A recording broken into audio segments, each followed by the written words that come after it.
বাশার আল আসাদের পতনের মানে এখন হাড়ে হাড়ে টের পাচ্ছে সিরিয়া। বিনা বাধায় সিরিয়ায় এবার ব্যাপক সামরিক অভিযান শুরু করেছে আমেরিকা। গত ১৩ ডিসেম্বর সিরিয়ার পালমিরায় আইএসের হামলায় যুক্তরাষ্ট্রের ২ সৈন্য নিহত হওয়ার প্রতিশোধে হক আই স্ট্রাইক নামক অপারেশন চালায় ওয়াশিংটন। যুদ্ধবিমান, হেলিকপ্টার ও আর্টিলারি কামানের আঘাতে আইএসের অন্তত ৭০ লক্ষ্যবস্তুতে হামলা চালানো হয়েছে বলে নিশ্চিত করেছে এক এক্স মার্কিন সেন্ট্রাল কমান্ড।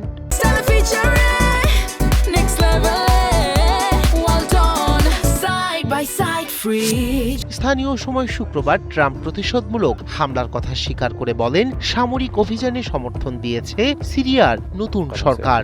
সিরিয়ার পররাষ্ট্র মন্ত্রণালয়ও বিবৃতি দিয়ে নিশ্চিত করেছে যে দেশটি আইএসের বিরুদ্ধে যুদ্ধে অটল অবস্থানে রয়েছে এবং আইএস যাতে সিরিয়ার ভিতরে নিরাপদ আশ্রয় না পায় সে বিষয়ে কঠোর পদক্ষেপ অব্যাহত রাখার কথা জানায়। তবে হামলার বিষয়ে এখনো প্রকাশ্যে কোনো মন্তব্য করেনি আইএস।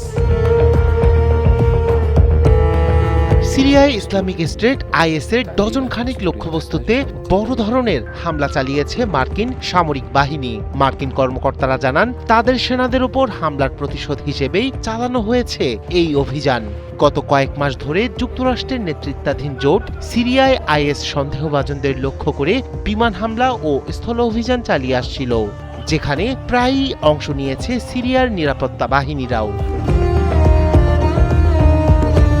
মার্কিন প্রতিরক্ষামন্ত্রী পিট হেগসেথ বলেন, হামলাগুলোতে আইএস যোদ্ধা, অবকাঠামো ও অস্ত্র ভান্ডার লক্ষ্য করা হয়েছে এবং এই অভিযানের নাম দেয়া হয়েছে অপারেশন হক আই স্ট্রাইক। তিনি বলেন, এটি কোনো যুদ্ধের সূচনা নয়, এটি প্রতিশোধের ঘোষণা।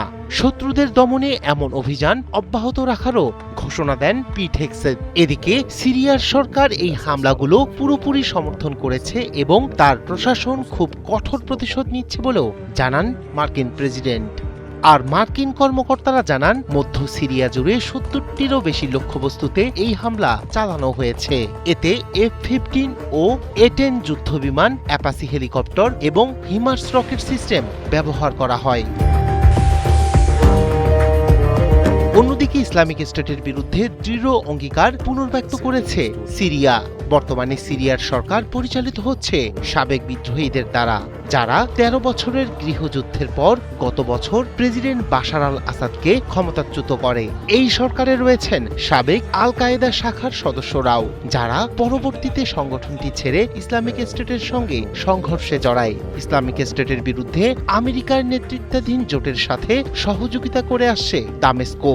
গত মাসে প্রেসিডেন্ট আহমেদ আল সারা হোয়াইট হাউস সফর করলে এ বিষয়ে একটি সমঝোতাও হয়। রায়হান কবির শুভ্র, ৭১।